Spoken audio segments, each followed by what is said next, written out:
Hello friends, welcome to Amulfoodie. So ನೀವೇನೋ ರಾತ್ರಿ ಅನ್ನ ಮಿಕ್ಕಿದ್ರೆ ಸೊ ಈ ಥರ ಟ್ರೈ ಮಾಡಿ, ಸಖತ್ತಾಗಿರುತ್ತೆ. ಅದಕ್ಕೆ ನಾನು ಏನು ಮಾಡಿದ್ದೀನಿ ಅಂದರೆ, ಜಸ್ಟ್ ಒಂದು ಪಾತ್ರೆಯಲ್ಲೇ ಒಂದು ಸ್ವಲ್ಪ ನೀರು ತೊಗೊಂಡು ಒಂದೆರಡು ನಿಂಬೆಹಣ್ಣು ಗಾತ್ರದಲ್ಲಿ ಹುಣಸೆಹಣ್ಣು ಮತ್ತು ಅರಿಶಿನ ಪುಡಿ ಮತ್ತು ರುಚಿಗೆ ತಕ್ಕಷ್ಟು ಉಪ್ಪು ಹಾಕ್ಕೊಂಡಿದ್ದೀನಿ. ಇದು 20 ನಿಮಿಷ ನೆನೆಸಿಡೋಣ. ಅದಾಗಿದ್ದ ನಂತರ ನೀವು ಮಿಕ್ಕಿರೋ ರೈಸ್ನ ಏನಾದರೂ ಗಟ್ಟಿ ಇದ್ದರೆ ಅದನ್ನು ಪುಡಿ ಮಾಡ್ಕೊಂಡು ಚೆನ್ನಾಗಿ ಅದರಲ್ಲಿ ಈ ಹುಣಸೆಹಣ್ಣು ನಾವು ಮಿಕ್ಸ್ ಮಾಡಿದ್ವಲ್ಲ ಅದನ್ನು ಚೆನ್ನಾಗಿ ಕಲಗಿಸಿ ಅದರಲ್ಲಿ ಹಾಕ್ಕೊಬೇಕು. ಅದನ್ನು ಹಾಕ್ಬಿಟ್ಟು ಇದನ್ನು ಚೆನ್ನಾಗಿ ಮಿಕ್ಸ್ ಮಾಡೋಣ ರೈಸ್ನ.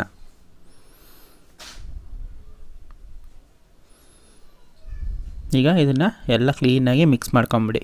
ಚೆನ್ನಾಗಿ ಎಲ್ಲ ಕಡೆಯೂ ಮಿಕ್ಸ್ ಆಗಿದ ನಂತರ ರಾತ್ರಿಯೆಲ್ಲ ಇದನ್ನು ಹಾಗೆ ಇಟ್ಬಿಟ್ರೆ ಸಾಕು. ರಾತ್ರಿ ನೆನೆಸಿಟ್ಟು ರೈಸ್ನೇ ಒಗ್ಗರಣೆ ಹಾಕಬೇಕು. ಸೊ ಅದಕ್ಕೋಸ್ಕರ ಒಂದು ಪ್ಯಾನ್ ತೊಗೊಂಡು ಪ್ಯಾನಲ್ಲಿ ಬಂದ್ಬಿಟ್ಟು ಆಯಿಲು ಮತ್ತು ಸಾಸಿವೆ ಹಾಕಿದ್ದೀನಿ. ನಂತರ ಕಡಲೆಬೇಳೆ ಮತ್ತು ಉದ್ದಿನಬೇಳೆ ಒಂದು ಸ್ವಲ್ಪ ತೊಗೊಳ್ಳಿ, ಒಂದು ಹಿಡಿಯಷ್ಟು ತೊಗೊಂಡಿದ್ದೀನಿ.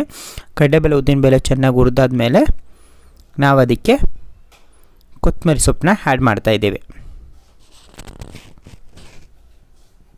ಈಗ ಒಣಗಿದ ಮೆಣಸಿನ್ಕಾಯಿ, ಖಾರಕ್ಕೆ ತಕ್ಕಂಗೆ ಒಣಗಿದ ಮೆಣಸಿನ್ಕಾಯಿ ಹಾಕ್ಕೊಳ್ಳಿ. ಒಣಗಿದ ಮೆಣಸಿನ್ಕಾಯಿ ಚೆನ್ನಾಗಿರುತ್ತೆ ಇದಕ್ಕೆ, ಅದಕ್ಕೋಸ್ಕರ ಒಣಗಿದ ಮೆಣಸಿನ್ಕಾಯಿ ಹಾಕಿದ್ದೀನಿ. ಅದ ನಂತರ ಈರುಳ್ಳಿ, ನಾನು 2 ಈರುಳ್ಳಿ ಅಷ್ಟು ಕಟ್ ಮಾಡ್ಕೊಂಡಿದ್ದು, ನಿಮಗೆ ಎಷ್ಟು ಬೇಕು ಅಷ್ಟು ಕಟ್ ಮಾಡ್ಕೊಳ್ಳಿ. 2 ಸ್ಮಾಲ್ ಈರುಳ್ಳಿ ಕಟ್ ಮಾಡಿ ಅದನ್ನು ಕೂಡ ಚೆನ್ನಾಗಿ ಫ್ರೈ ಮಾಡ್ಕೊತಾ ಇದ್ದೀನಿ.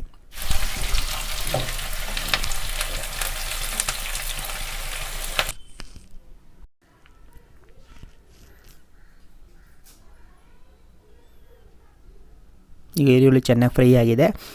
ಇವಾಗ ನಾವು ಅದರಲ್ಲಿ ಆ ರೈಸ್ನ ಹಾಕ್ಕೊತಾ ಇದ್ದೀವಿ.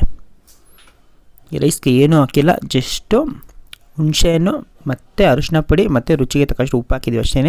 ನೀವು ಉಪ್ಪು ಇದಕ್ಕೆ ಹಾಕೋದು ಬೇಕಾಗಿಲ್ಲ, ಯಾಕಂದರೆ ನಾವು ರಾತ್ರಿನ ಆಲ್ರೆಡಿ ಹಾಕಿದ್ದೀವಲ್ಲ, ಅದಕ್ಕೋಸ್ಕರ ಅದರಲ್ಲಿ ಉಪ್ಪಿನ ಅಂಶ ಇರುತ್ತೆ.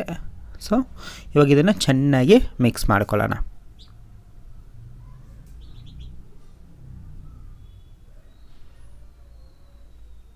ಚೆನ್ನಾಗಿ ಮಿಕ್ಸ್ ಆಗಬೇಕು. ಅದಾಗಿದ ನಂತರ ಇದು ರೈಸ್ ಏನೂ ಇಲ್ಲ, ಜಸ್ಟ್ ಬಿಸಿ ಮಾಡಿದ್ರೆ ಸಾಕು. ಆ ಹುಣಸೆಹಣ್ಣು ಸ್ಮೆಲ್ ಹೋದರೆ ಸಾಕು. ಒಂದು ಸ್ವಲ್ಪ ಹೊತ್ತು ಚೆನ್ನಾಗಿ ಮಿಕ್ಸ್ ಮಾಡಿ. ರೈಸ್ ಬಿಸಿ ಆಗುತ್ತೆ. ಬಿಸಿ ಆಗಿದ್ದ ನಂತರ ಎತ್ಕೊಂಡು ಟೇಸ್ಟ್ ಮಾಡಿ, ಸಖತ್ತಾಗಿರುತ್ತೆ. ಹಾಗೆ ಈ ವಿಡಿಯೋನ ಇಷ್ಟ ಆಗಿರೋ ಒಂದು ಲೈಕ್ ಮಾಡಿ.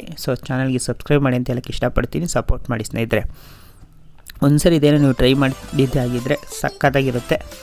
ಹೇಗಿತ್ತು ಅಂತೇಳಿ ಕಮೆಂಟ್ ಮೂಲಕ ತಿಳಿಸಿ. Thank you.